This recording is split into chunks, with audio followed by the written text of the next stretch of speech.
In 2004, an earthquake triggered a deadly tsunami that killed over 220,000 people across 14 countries. This was one of the deadliest natural disasters in recorded history, but earthquakes aren't the only cause. Volcanic eruptions can trigger them too. In 1883, Krakatoa, a volcano in Indonesia, erupted so violently that it caused a 90-foot tsunami.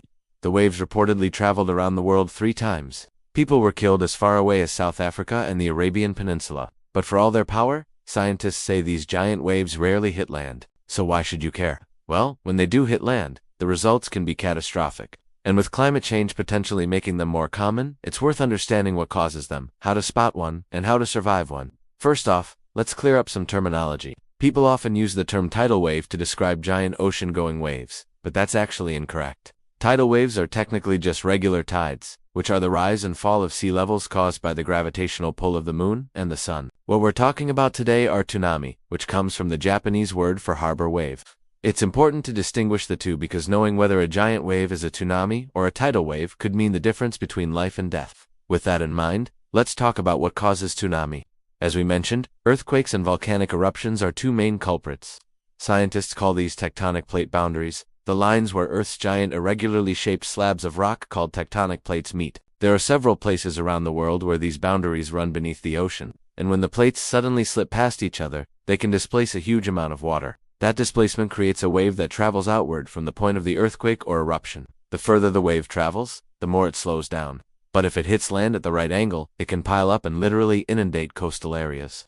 Tsunami can also be caused by landslides, either underwater ones triggered by earthquakes or coastal ones that make their way into the ocean. A landslide displaces water, causing a wave to radiate out from the point of the slide. The steeper the slope of the slide, the bigger the wave. Landslides can also be caused by heavy rainfall associated with tropical storms such as Hurricane Katrina, which in 2005 caused catastrophic damage in New Orleans. That same year, a tropical cyclone in the Indian Ocean triggered a deadly tsunami after it made landfall, though it wasn't quite as destructive as the one that followed the earthquake. Finally, less commonly, a meteor impact can cause a tsunami. In 2009, a 200-foot wide meteor, estimated to be about 2 miles long, crashed into the ocean near the island of Samoa. It generated a small tsunami that hit the shore and killed at least 182 people. While asteroid impacts are thankfully rare, scientists think a massive meteor impact may have played a role in the mass extinction event that wiped out the dinosaurs some 66 million years ago. If an asteroid that size were to strike today, it would likely cause significant global devastation. So how dangerous are tsunamis? Well, it depends on a few factors. The size of the wave is measured in feet from the wave's highest point to its lowest point, called the trough. Tsunami waves aren't like wind-generated waves that crest and then fall back down. They move like slinky, with each successive wave moving forward on top of the last. That means there's no break between waves for people to catch their breath. And unlike wind-generated waves, tsunami waves don't break as they approach land. They just keep building up until they hit the shore.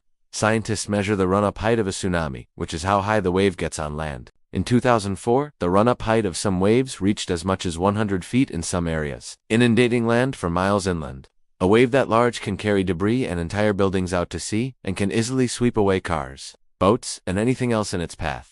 Tsunami waves also move incredibly fast. They typically travel at about 500 miles per hour, though that speed decreases the closer they get to land due to friction. That means they're often harder to spot than wind-generated waves. You might think a tsunami would look like a huge wall of water barreling toward land, but unless you're out at sea, you probably won't see the whole wave coming. You might see a slight receding of the tide, which might seem counterintuitive since most of the time a tsunami is caused by a rise in sea level.